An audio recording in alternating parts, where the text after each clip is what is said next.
آگے آگے جب ہم قرآن پڑھیں تو ہم اس کی پہچان رہیں۔ دیکھیے الف کی 3 شکل ہوتی ہے، الف الف الف، 3 ڈیزائن سے لکھا ہوا ہے نا، 3 طریقے سے، الف الف الف، با با با، اس طریقے سے بھی با لکھتے ہیں، تا تا تا تا، 4 طریقے سے تا لکھا ہے، جیم 2 طریقے سے،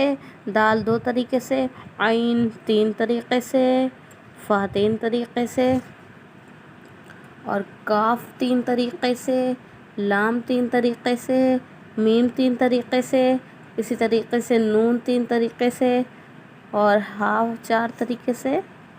اور حمزہ 3 طریقے سے، اور یا 3 طریقے سے۔ یہ ہے تختی نمبر 2، مرکبات،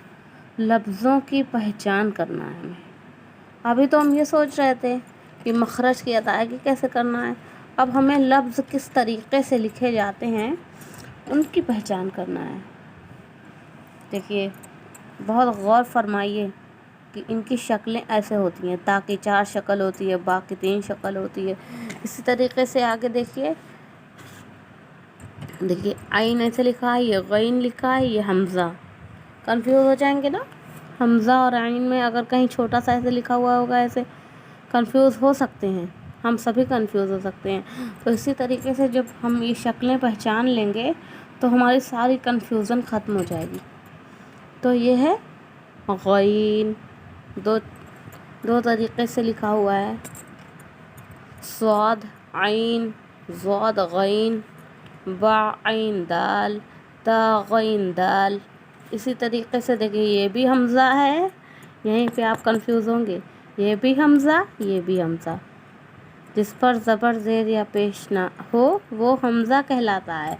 دیکھیے اسی طریقے سے الف خالی نہیں ہے، اس پہ نشان ہے حمزہ کا، یہ ہے حمزہ،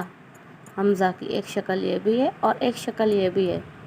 حمزہ حمزہ واو اور یا، کنفیوز ہو جائیں گے، جس پر زبر زیر یا پیش وہ حمزہ کہلاتا ہے، یا پھر کوئی اور نشان وہ حمزہ ہی ہے، اور جو صرف خالص ہو، دیکھیے یہ خالص ہے نا، الف الف، اس کو الف پڑھتے ہیں، الف بہت لوگ پڑھتے ہیں، یہ بالکل غلط ہے، اور الف الف الف وغیرہ یہ سب بالکل غلط ہے، یہ ہے الف، اور یہ اس پہ نشان ہے، یہ حمزہ ہے۔ اور اسی طریقے سے فا کو پہچاننا ہے، شکلیں یہاں بتا دی گئی تھی،